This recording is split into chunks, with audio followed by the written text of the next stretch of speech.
बोलो सियावर रामचंद्र की जय।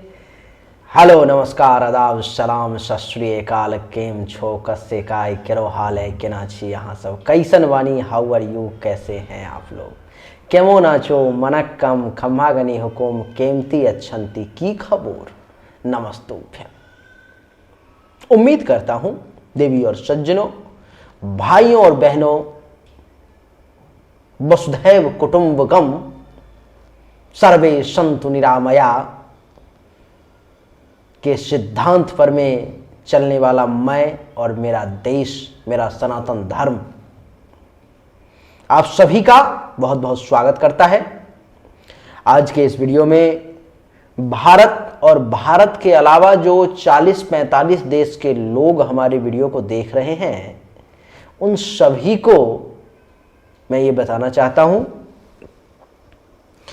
कि 15, 16 और 17 अक्टूबर का समय आपके लिए कैसा रहेगा, इसी के बारे में चर्चा करने जा रहा हूं।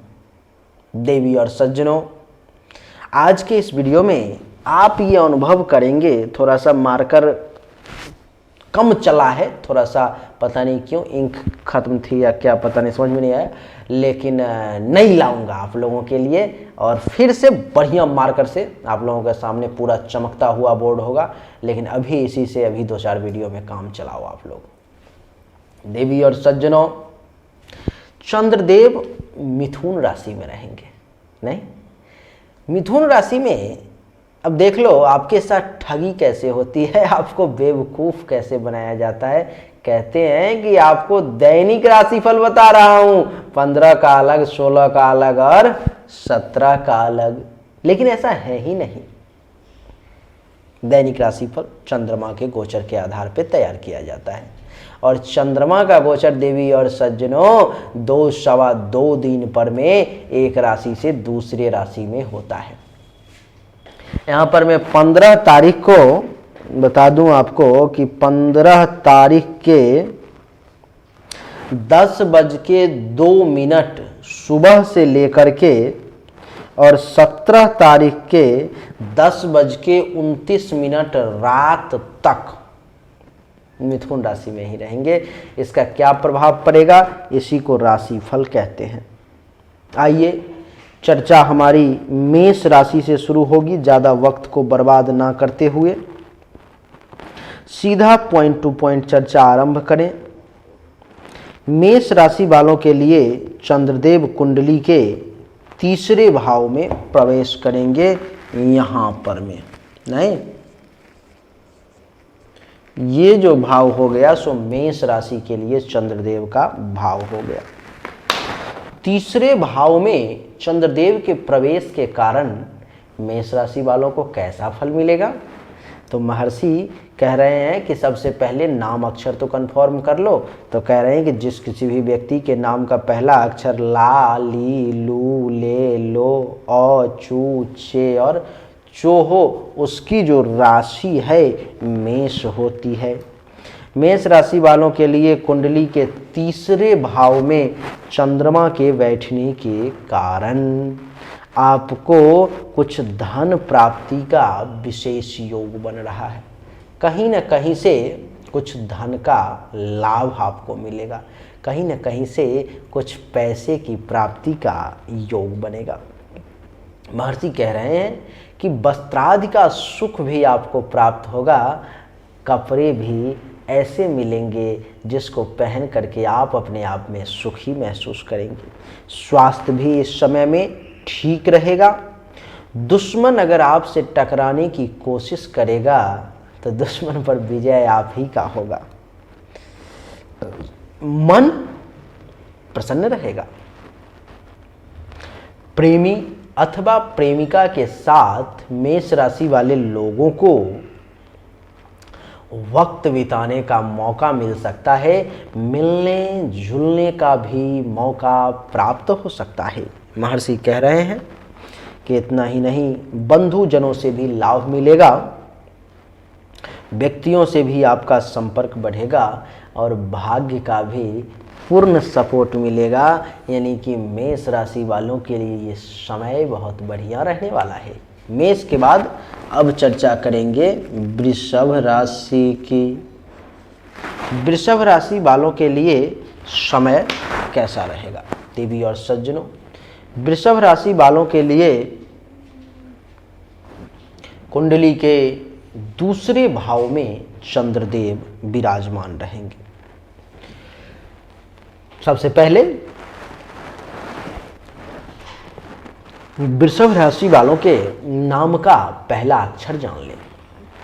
अक्षर है ई, उ, ए, ओ, व,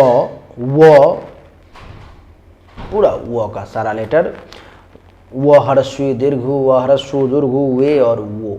उसमें से किसी भी अक्षर से अगर आपका नाम शुरू होता है तो आपकी जो राशि है वो वृषभ हुई। नहीं, अब वृषभ राशि वालों के लिए कुंडली के दूसरे भाव में चंद्रमा का बैठना सुखद परिणाम देने वाला नहीं है। कह रहे हैं कि कुंडली के दूसरे भाव में वृषभ राशि वालों के लिए चंद्रमा के बैठने के कारण आपको मानसिक असंतोष के इस समय में प्राप्ति होगी। मानसिक तौर पे थोड़ा सा परेशान रहेंगे। कुटुंब से संबंध बहुत अच्छा नहीं बनेगा। कुटुंब के साथ आपका रिलेशन जो है सो बहुत बढ़िया नहीं रहने वाला है। आँख से संबंधित अथवा कोई अन्य बीमारी अगर आपको है इस समय में वो आपको कुछ परेशान कर सकता है। देवी और सज्जनों, महर्षि कह रहे हैं कि इस समय में अच्छे भोजन और सुख, इन दोनों की कल्पना करना, इन दोनों के बारे में सोचना आपके लिए ठीक नहीं, क्योंकि आपकी आशाओं पर में ये अनुरूप नहीं उतरेगा, अनुकूल नहीं रहेगा। आप सोचेंगे कि 15, 16 और 17 तारीख को मैं ऐसा ऐसा भोजन करूंगा, इस प्रकार के सुख का भोग करूंगा, लेकिन आपकी जानकारी के लिए बता दूं कि 15, 16 और 17 को आपको अगर सही समय पर में मनपसंद भोजन मिल जाए तो ईश्वर की शुक्रिया अदा करें आप। देवी और सज्जनों, आपकी जानकारी के लिए बता दूं कि इस समय में कार्य में सफलता के लिए भी आपको अथक परिश्रम करना पड़ेगा। कार्य में सफलता भी इतनी आसानी से नहीं मिलेगी। पाप कर्मों में प्रवृत्त रह सकते हैं और विद्या की तरफ से आपकी रुचि जो है सो कम हो सकती है। इसलिए वृषभ राशि वालों को चाहिए कि ओम चंद्रमसे नमः मंत्र का एक माला जरूर जाप करें, आपके लिए बढ़िया रहेगा। वृषभ के बाद अब बारी आती है मिथुन राशि की। मिथुन राशि वालों के लिए कुंडली के प्रथम भाव में चंद्रदेव का प्रवेश हुआ। कुंडली के प्रथम भाव में चंद्रदेव के प्रवेश के कारण देवी और सज्जनों, महर्षि कह रहे हैं कि इस समय में आपके सुख और आनंद के प्राप्ति का समय है। ये इस समय में आपको सुख की प्राप्ति होगी एवं इस समय में आपको आनंद की प्राप्ति होगी, यानी कि सुखी भी रहेंगे। और कहते हैं कि जो व्यक्ति इस समय में सुखी है और साथ में आनंदित भी है, उसको ईश्वर को खोजने के लिए कहीं और जाने की आवश्यकता नहीं, क्योंकि आनंद ही आनंद कंद भगवान है। देवी और सज्जनों, महर्षि कह रहे हैं कि इस समय में अगर आप किसी प्रकार के बीमारी से पीड़ित हैं तो आपको राहत मिलेगी। और क्या, बढ़िया भोजन मिलेगा, उत्तम भोजन, वस्त्र और शैया सुख। उत्तम भोजन, वस्त्र और शैया सुख, तीनों की प्राप्ति का योग बनेगा। स्त्री के साथ वक्त बिताने का मौका आपको मिलेगा और उपहार और धन की प्राप्ति के भी विशेष योग बनेंगे।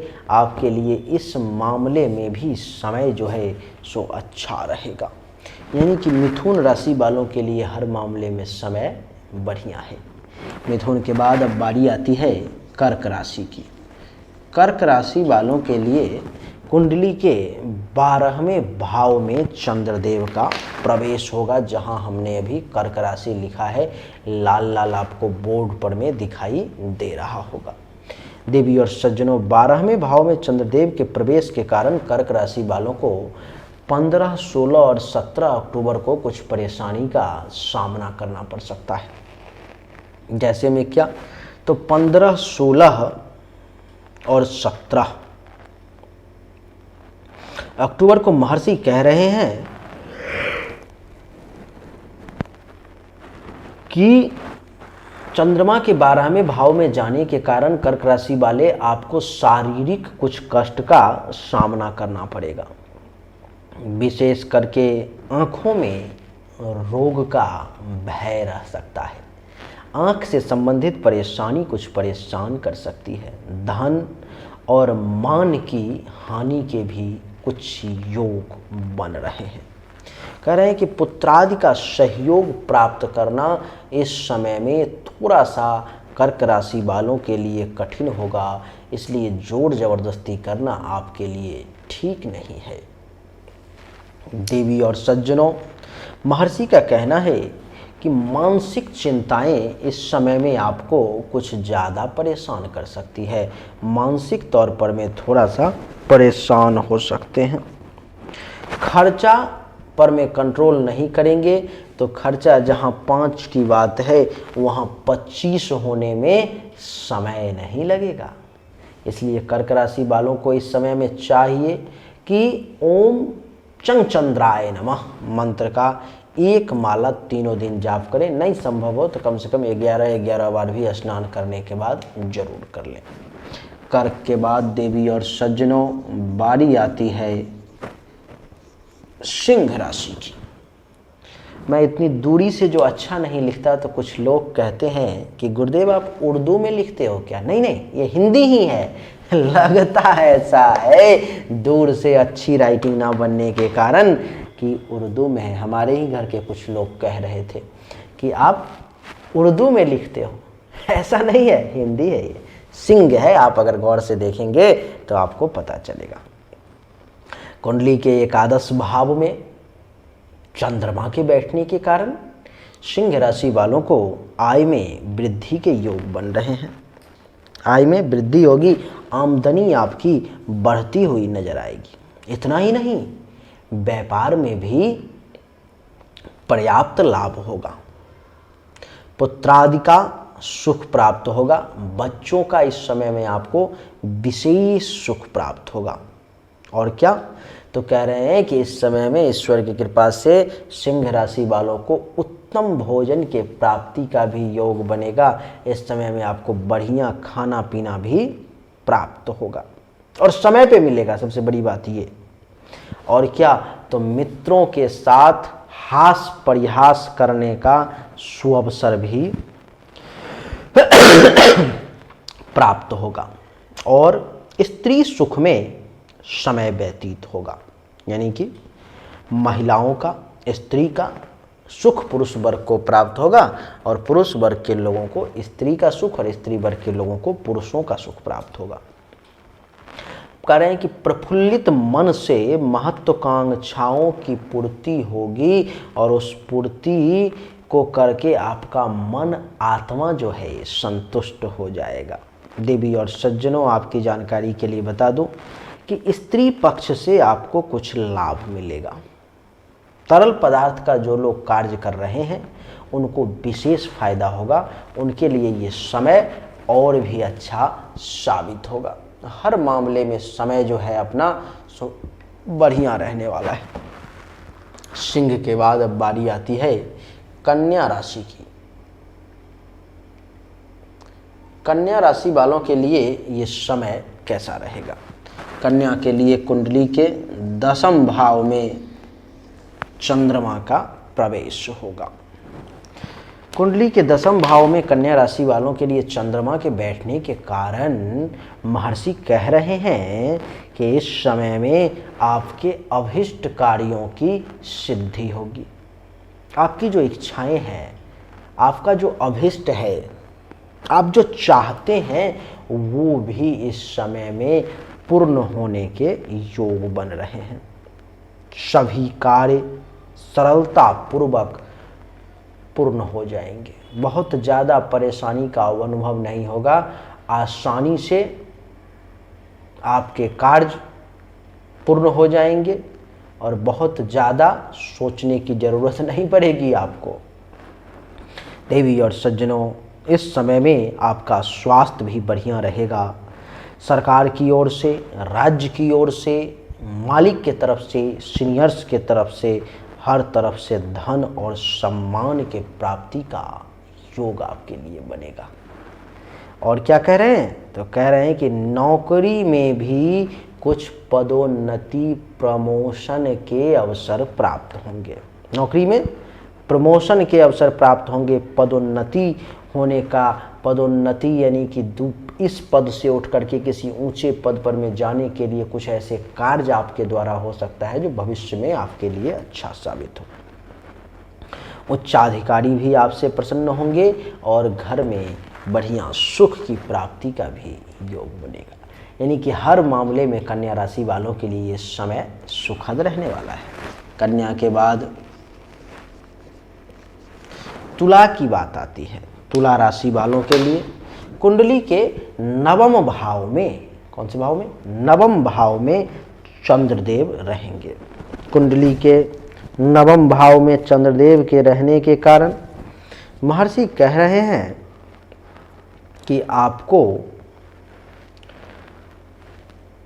मालिक के तरफ से, सीनियर के तरफ से, कंपनी ओनर के तरफ से, सरकार के तरफ से, राज्य के तरफ से कहीं ना कहीं से कुछ ना कुछ परेशानी का जो है सो योग दिखाई दे रहा है। कुछ ना कुछ आपको तबाह और परेशान कर सकता है। कह रहे हैं कि व्यवसाय में भी कुछ हानि उठाना पड़ सकता है। बिजनेस व्यवसाय भी इस समय में आपका बहुत बढ़िया चलता हुआ नज़र नहीं आएगा। बच्चों से कुछ मतभेद की स्थिति सामने आ सकती है। आपके बच्चे हो सकता है आपका कहना ना माने, जिसके कारण से आपको इस समय में ज़्यादा गुस्सा आ जाए। आपकी जानकारी के लिए बता दूं कि स्वास्थ्य इस समय में आपका थोड़ा सा नरम हो सकता है।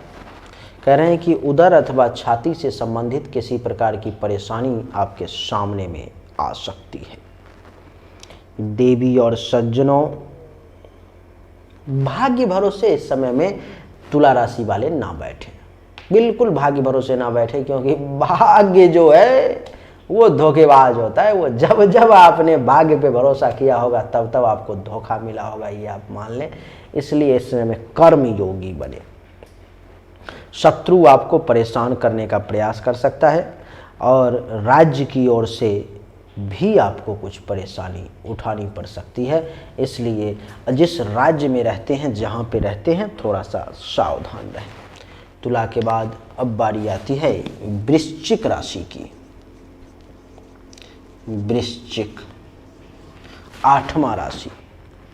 वृश्चिक राशि वालों के लिए ये समय कैसा रहेगा? देवी और सज्जनों, वृश्चिक राशि वालों के लिए महर्षि कह रहे हैं कि इस समय में कुंडली के अष्टम भाव में चंद्रमा आपके लिए प्रवेश करेंगे, जिसके कारण से आपको अपच की शिकायत परेशान कर सकती है।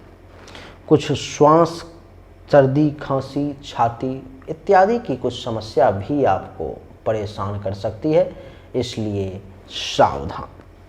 लड़ाई झगड़ा, वाद विवाद में अगर ना पड़े तो आपके लिए ज़्यादा अच्छा रहेगा। आप ज़्यादा होशियार रहेंगे, नहीं तो परेशानी आपके सामने आ सकती है। मानसिक तौर पर में 15, 16, 17 तारीख को वृश्चिक राशि वाले कुछ परेशान हो सकते हैं। मानसिक तौर पर में जो है कुछ आपको परेशानी, मानसिक क्लेश का सामना करना पड़ सकता है। नियत समय पर में भोजन अच्छा प्राप्त अगर आपने कर लिया तो समझ लो कि आपने तीर मार लिया। आपने आधा से ज़्यादा बुरे समय को इस समय में हटाने की क्षमता अपने हाथों में ले ली। तो सबसे पहले प्रयास करें कि 15, 16 और 17 तारीख को सुबह सुबह स्नान करके पूजा पाठ करके भोजन पहले कर लें, तो आधा रन फतेह कर लिया आपने, जीत लिया आपने, विजय हासिल कर लिया आपने।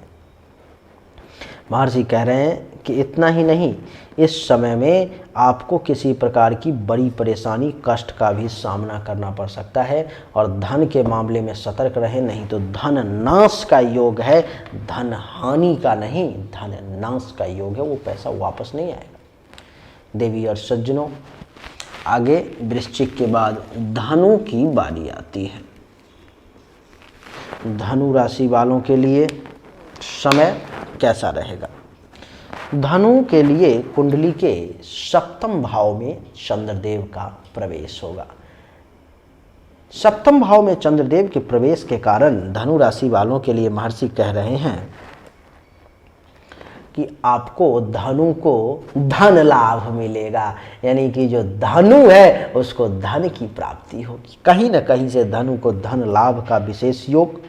इतना ही नहीं, महर्षि का कहना है कि इस समय में धनु राशि वाले जातक को पर्याप्त काम सुख, सेक्सुअल सेटिस्फैक्शन के प्राप्ति का योग बनेगा, यानी कि पर्याप्त काम का सुख भी मिलेगा और अपने जीवन साथी के साथ, अपने प्रेमी प्रेमिका के साथ वक्त बिताने का भी सुअवसर, यानी कि अच्छा मौका आपको प्राप्त होगा।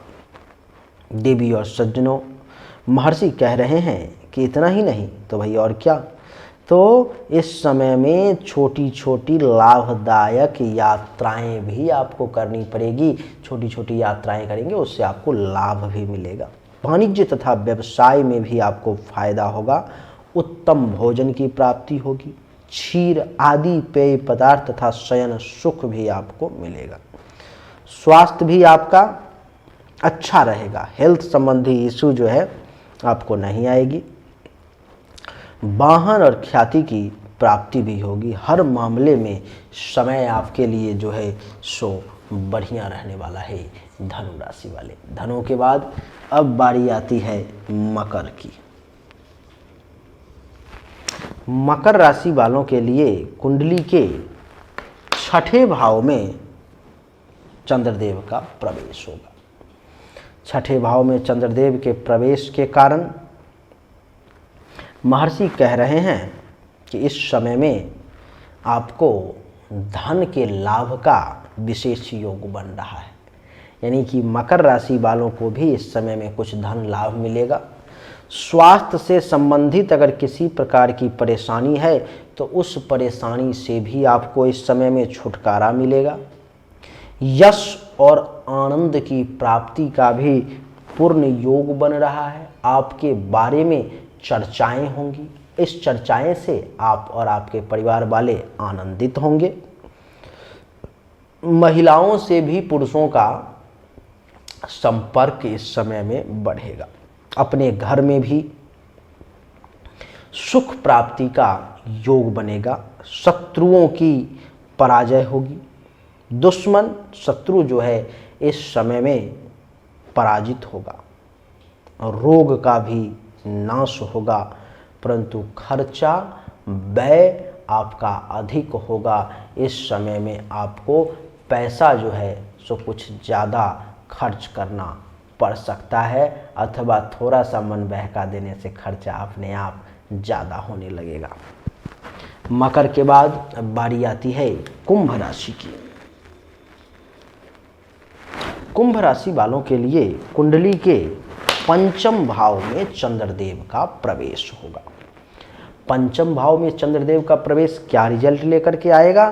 तो महर्षि कह रहे हैं कि इस समय में यात्रा करना आपके लिए ठीक नहीं। कुंभ राशि वाले यात्रा ना करें, क्योंकि यात्रा में कष्ट और दुर्घटना की संभावना दोनों छुपा हुआ है। हो सकता है आपको किसी प्रकार की विशेष परेशानी का सामना करना पड़े। हो सकता है कुछ भगवान न करे ऐसी घटनाएं घटित हो जाएं जो आप नहीं चाहते थे। कार्य में भी सफलता पर संदेह है। जिस कार्य को सफल करने के लिए आप यात्रा करने जा रहे थे, जिस कार्य को आप पूर्ण करना चाह रहे थे, वो कार्य भी इस समय में सफल नहीं हो पाएगा। मन में अशांति का भय रहेगा। मन जो है इस समय में आपका शांत नहीं रहेगा। मन व्यग्र रहेगा। इस समय में मन जो है सो विचलित रहेगा। धन के मामले में विशेष सतर्कता की आवश्यकता है, क्योंकि धन हानि के भी कुछ विशेष योग आपके लिए कुंभ राशि वाले बन रहे हैं। आपकी जानकारी के लिए बता दूं कि पेट से संबंधित समस्या अगर आपको कोई है तो उस मामले में आप विशेष सावधान रहें, क्योंकि पेट से संबंधित समस्याएं आपको परेशान कर सकती हैं, जैसे कि पेट का चालू हो जाना, पेट का खराब हो जाना, अपच की शिकायत, जलोदर इत्यादि की समस्या। इस समय में एक और चीज़ है जो आपको परेशान करेगी, वो है आपका काम वासना। काम वासना इस समय में आपको पीछा नहीं छोड़ेगी, आपके सर पे सवार होकर नाचती हुई नजर आएगी। इसीलिए उस पर में अगर आपने इन 3 दिनों में गलत स्टेप नहीं उठाया, कंट्रोल कर लिया, तो आप समझो कि आपने युग जीत लिया। इस समय में किसी को उचित सलाह भी आप नहीं दे पाएंगे। कुंभ के बाद अंतिम राशि मीन राशि। मीन राशि वालों के लिए ये समय कैसा रहेगा? देवी और सज्जनों, मीन राशि वालों के लिए महर्षि कह रहे हैं कि कुंडली के चौथे भाव में चंद्रमा के आने के कारण अपने ही लोगों से विवाद की स्थिति उत्पन्न हो सकती है। अपने ही लोगों के साथ किसी न किसी बातों को लेकर के टेंशन, तनाव की चीज़ें सामने आ सकती है, जो आपके लिए ठीक नहीं है। मन चित्त जो है आपका इस समय में चंचल रहेगा, मन चंचल रहेगा, मन एक जगह रुकने का नाम ही नहीं लेगा। किसी चीज़ में कंसंट्रेट करने का प्रयास करेंगे, किसी चीज़ में एकाग्र होने की कोशिश करेंगे, वो एकाग्रता आपको महसूस ही नहीं होगी। आपको वहाँ पर में कंसंट्रेशन में जो है सो कमी का एहसास होगा। आपको ऐसा लगेगा कि मैं चाह करके भी एकाग्रता नहीं कर पा रहा हूँ। देवी और सज्जनों, आपकी जानकारी के लिए बता दूं कि छाती में विकार की संभावना रहेगी। अगर छाती से संबंधित किसी प्रकार की परेशानी आप झेल रहे हो, चाहे वो छाती पर में गैस का चढ़ जाना क्यों ना हो, छाती में दर्द की समस्या क्यों ना हो, अगर आप झेल रहे हो तो आप इस समय में सतर्क हो जाओ, क्योंकि वो परेशानी इस समय में बढ़ सकती है। भोजन के लिए पहले ही ये प्रयास करो, सबसे पहले तो आप समय पर में सुबह सुबह स्नान करके सबसे पहले भोजन कर लो। अगर नहीं हो पाता है तो ये भी माइंड मेकअप कर लो कि भोजन अगर लेट से भी मिले तो गुस्सा नहीं करना है, लड़ना नहीं है, झगड़ना नहीं है, क्योंकि इस समय में आपको भोजन जो है सो विलंब से मिलने का योग है। सही समय पर में आपको भोजन मिलना थोड़ा सा मुश्किल है। देवी और सज्जनों, आपकी जानकारी के लिए बता दूं कि नींद में कुछ परेशानी आ सकती है, नींद में कुछ बाधा उत्पन्न हो सकता है। नींद आपको बहुत अच्छे तरीके से नहीं आ पाएगी, आप सो नहीं पाएंगे इस समय में, अथवा आपके नींद में किसी न किसी प्रकार का विघ्न उत्पन्न हो सकता है। आपकी जानकारी के लिए बता दूं कि इस समय में आपको जल से सतर्क रहने की आवश्यकता है। जल मतलब लोटे का, ग्लास का, बोतल का नहीं, कुएं का, समंदर का, नदी का, तालाब का, इन सब के जल से सतर्क रहना है। और पुरुष वर्ग को स्त्री जाति से इस समय में भय है, तो वो भी इस समय में थोड़ा सा सावधान रहें। समाज में ऐसे जगहों पर में जाने से बचें जहां पर में आपको ये डर है कि आपको अपमानित किया जा सकता है, क्योंकि इस समय में ऐसे भी योग बन रहे हैं जहां से आपको अपमान का सामना करना पड़े। पुरुष वर्ग के लोगों को स्त्री के सुख में कुछ कमी आ सकती है, स्त्री सुख में कुछ कमी आ सकती है। आपकी पत्नी, आपकी प्रेमिका आपकी बात नहीं सुन सकती है, जिसके कारण से आपका मन जो है इस समय में दुखी हो सकता है। इसलिए सावधानी और बुद्धि विवेक के साथ काम करें। उम्मीद करता हूं कि आपको हमारा ये वीडियो पसंद आया होगा। अगर आपको पसंद आया, अच्छा लगा, सच्चाई थोड़ी सी कड़वी होती है, लेकिन मैंने बोलने की हिम्मत नहीं छोड़ी, मैं बोलता रहता हूं। और सबसे बड़ी बात कि आप लोग लाइक करते हैं, पसंद करते हैं। गुरु दक्षिणा स्वरूप, वीडियो की देखने की दक्षिणा स्वरूप। आप चाहें तो इस वीडियो को व्हाट्सएप पे, फेसबुक पे शेयर कर दें, मुझे अच्छा लगेगा। आप सभी का एक बार फिर से बहुत बहुत धन्यवाद। Thank you so much. जय हिंद, वंदे मातरम। बोलिए।